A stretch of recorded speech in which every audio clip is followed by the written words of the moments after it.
आप देख रहे हैं पाक सिंध 24 न्यूज में हूं आपका होस्ट इरफान शेख नवाबशाह से रिपोर्ट कर रहे हैं उसामा आराइन। मुहर्रम उल हराम की मुनासबत से एक पुरवकार महफिल मसालमा बउनवान जिंदा रहेगा नाम हमेशा हुसैन का इनेकाद किया गया, जिसमें मुख्तलिफ शोबा हाय जिंदगी से ताल्लुक रखने वाले अफराद, शोअरा और मुअज़्ज़ज़ मेहमानों ने भरपूर शिरकत की।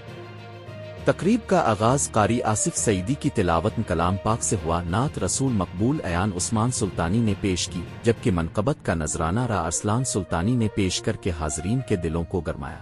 महफिल की निजामत रा शौकत मुस्तफ़ाई और इरशाद मुग़ल सुल्तानी ने मुश्तरका तौर पर अंजाम दी और हाजरीन को अहलबत की कुर्बानियों की याद दिलाई। तकरीब में शिरकत करने वाले मुअज़्ज़ज़ मेहमानों को सिंध की सकाफती पहचान अजरक का तोहफा पेश किया गया।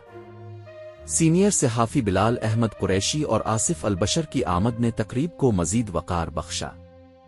शोराए किराम प्रोफेसर अब्दुल वहाब सिद्दीकी, क़य्यूम अली ताहिर, राशिद मुकर्रम, बाबू हुसैन हमदम, मलिक इलियास कामिल, वसीम सुमरू समेत दीगर शुअरा ने अपने कलाम के जरिए शोहदाए करबला को ज़बरदस्त खराजिन अक़ीदत पेश किया।